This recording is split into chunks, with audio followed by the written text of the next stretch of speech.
Welcome back to my channel. सभी का स्वागत है। तो लास्ट लेक्चर में मैंने आपको बताया था, लुईस थ्योरी मैंने आपको बताई थी, कुछ लिमिटेशंस भी बताए थे। आज वहीं से कंटिन्यू करूंगा। तो लिमिटेशन में मैंने आपको बताया था कि हम लोग रिलेटिव स्ट्रेंथ पता नहीं कर सकते कोई भी एसिड और बेस का। तो आज हम लोग पढ़ेंगे कि हम लोग कोई भी एसिड और बेस का रिलेटिव स्ट्रेंथ कैसे पता करते हैं। तो आइए चलिए चलते हैं टॉपिक पे। तो एक ड्रॉबैक था लुईस थ्योरी का कि रिलेटिव स्ट्रेंथ हमें नहीं पता चलती है, रिलेटिव स्ट्रेंथ हम पता नहीं कर सकते हैं। जिन्होंने भी मेरा लेक्चर पहले नहीं देखा है वो जाके मेरा लेक्चर देख ले, मैं आई बटन पे लिंक दे दूंगा। रिलेटिव स्ट्रेंथ हमें नहीं पता चलता एसिड और बेस का। तो आज हम पढ़ेंगे कि कैसे हम रिलेटिव स्ट्रेंथ पता कर सकते हैं कोई भी एसिड और बेस का। Relative strength of acid base पता नहीं चलता लुईस थ्योरी के अकॉर्डिंग, ये लिमिटेशन थी। चलिए आइए देखते हैं। तो आज हम पढ़ेंगे आयोनाइजेशन कांस्टेंट ऑफ, या फिर आयोनाइजेशन कांस्टेंट हम निकालेंगे, आयोनाइजेशन ऑफ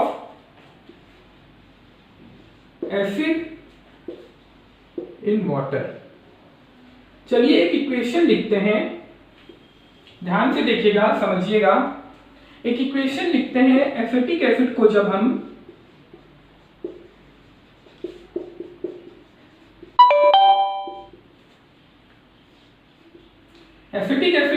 ट्रीट करेंगे वाटर में, जब हम डिसॉल्व करेंगे तो हमारा क्या इक्वेशन बनेगा, ये इक्वेशन बनेगी। अब according to law of chemical equilibrium हम K की वैल्यू लिख सकते हैं। और ध्यान दीजिएगा मैंने आपको बताया था जब एक्वस मीडिया इन्वॉल्व हो हमारा इक्विलिब्रियम में, तो हम H2O को इन्वॉल्व नहीं करते, H2O की कॉन्सेंट्रेशन को K में नहीं लेते हैं। तो H2O यहाँ पे नहीं लिखेंगे हम लोग K में, K की इक्वेशन पे। चलिए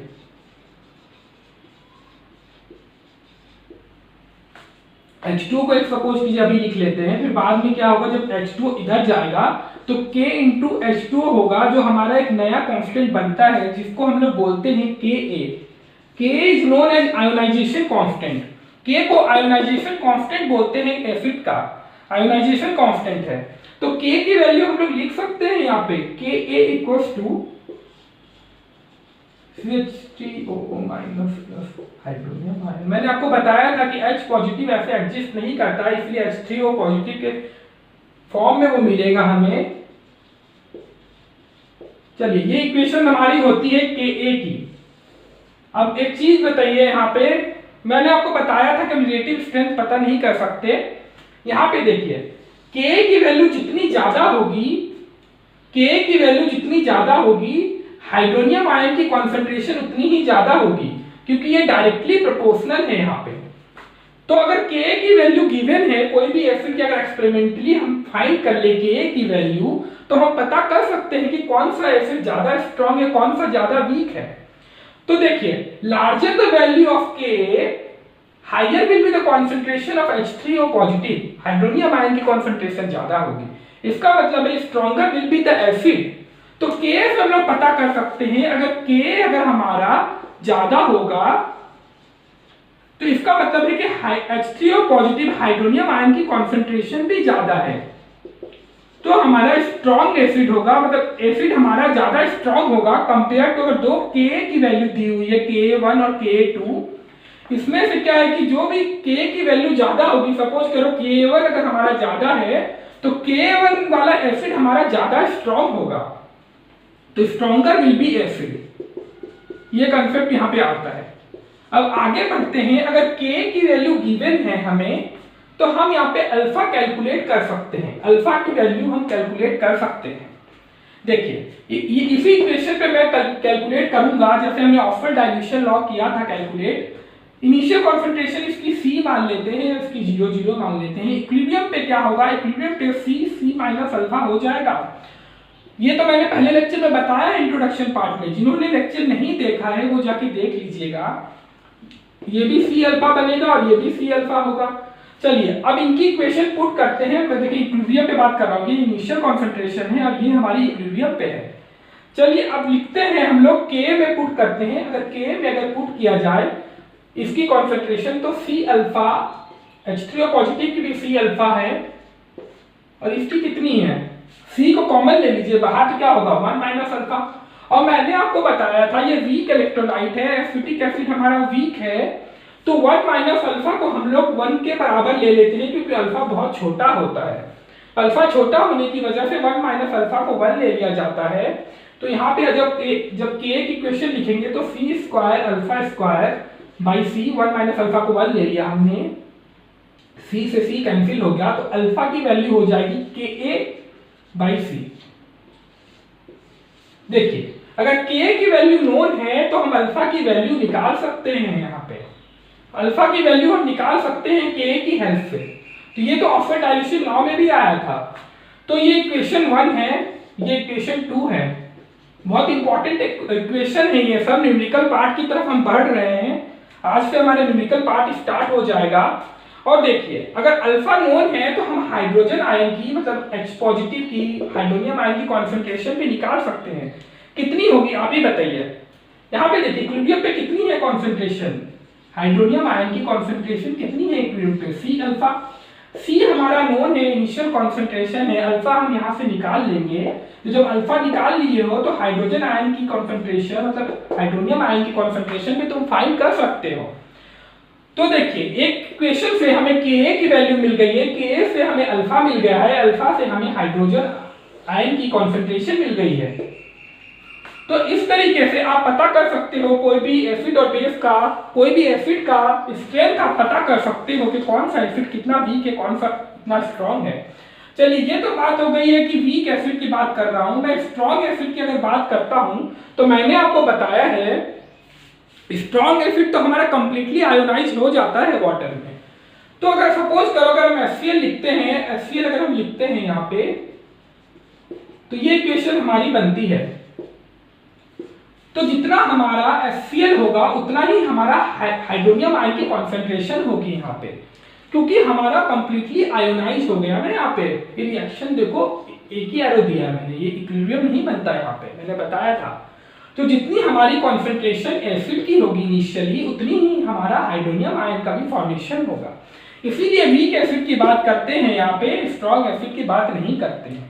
चलिए ये तो बात हो गई एसिड की। अब हम लोग आते हैं बेस पे कि जब हमारा बेस होगा तो क्या होगा। ठीक इसी तरीके से हम लोग डिसोसिएशन कांस्टेंट निकालेंगे, आयोनाइजेशन कांस्टेंट निकालेंगे, कुछ भी बोल लीजिए बेस के लिए। तो सिमिलरली कोई इक्वेशन लिखेंगे बेस के लिए। अभी हम लोग मैं पूरा कैलकुलेशन करके फिर नहीं दिखा रहा हूं, ठीक इसी तरीके से करेंगे। डायरेक्ट इक्वेशन पे आता हूं। लिखते हैं हम लोग, अगर कोई इक्वेशन लिखते हैं, सपोज कीजिए हमारा कोई बेस है, एक्वस मीडियम में ले लेते हैं।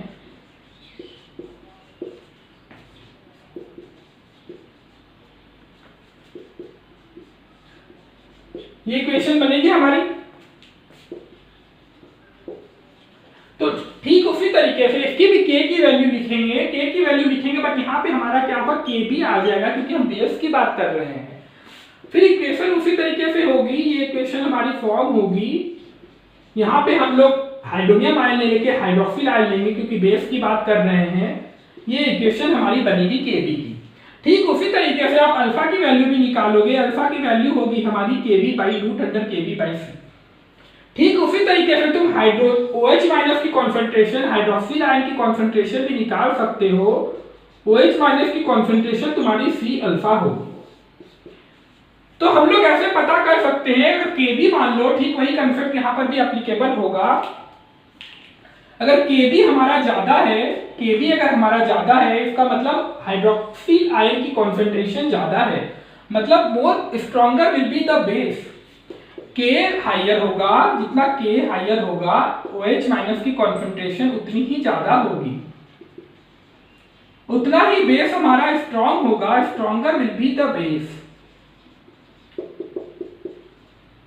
तो ऐसे हम पता कर सकते हैं कि कोई भी हमारा एसिड और बेस कितना स्ट्रॉन्ग है by looking at the value of Kb। ठीक है, अब बात करते हैं कि ये तो हमारा हो गया मोनोप्रोटिक एसिड के लिए। एक ही मोनोप्रोटिक उनको कहते हैं जहां पे वन आयोनाइजेबल हाइड्रोजन हो। देखिए मोनोप्रोटिक की डेफिनेशन लिख लीजिए। मोनोप्रोटिक वो होता है जहां पे ओनली वन आयोनाइजेबल हाइड्रोजन हो, ओनली वन आयोनाइजेबल हाइड्रोजन हो, वो मोनोप्रोटिक होता है। अगर जहां एक से ज्यादा आयोनाइजेबल हाइड्रोजन आ जाए वहां तुम्हारा स्टेप में आयोनाइजेशन होता है। मोनोप्रोटिक बोलते हैं ओनली वन आयोनाइजेबल हाइड्रोजन, अगर एक से ज्यादा आयोनाइजेबल हाइड्रोजन आ जाए तो हमारा पॉलीप्रोटिक एसिड बोलते हैं। पॉलीप्रोटिक एसिड मतलब होता है कि more than one ionisable hydrogen, more than one ionisable hydrogen. तो जैसे हम लोग बात करते हैं फॉस्फोरिक एसिड की बात कर लेते हैं, H3PO4 की बात करते हैं, तो यहाँ पे स्टेप वाइज आयोनाइजेशन होगा। सपोज कीजिए अगर हम लोग ले लेते हैं इक्वेशन लिख लेते हैं फिर वही वाली, यहाँ पे एक हाइड्रोजन निकल जाएगा तो हमारा होगा H2PO4 नेगेटिव। जब हम इसकी Ka की इक्वेशन लिखेंगे तो यहाँ ध्यान रखिएगा Ka1 लिखेंगे क्योंकि पहला स्टेप में आयोनाइजेशन हो रहा है, तो ये इक्वेशन हमारी बनेगी। ठीक उसी तरीके से तुम Ka2 भी लिख लोगे और Ka3 भी लिख लोगे क्योंकि यहाँ पे 3 आयोनाइजेबल हाइड्रोजन है। ठीक, मैं Ka2 भी लिख ले रहा हूँ, पूरी इक्वेशन नहीं लिख रहा हूँ। फिर दोबारा ये इसका जब हम लोग करेंगे, देखो मैं लिख ही देता हूँ, जब इसको हम लोग दोबारा फिर करेंगे, दोबारा फिर H2 के साथ ट्रीट होगा तो एक हाइड्रोजन और निकल जाएगा यहाँ पे और तुम्हारा बनेगा HPO4 2-। जब इसकी Ka2 की वैल्यू तुम लिखोगे, Ka2 की वैल्यू जब तुम लिखोगे यहाँ पे तो ये इक्वेशन हमारी बनेगी।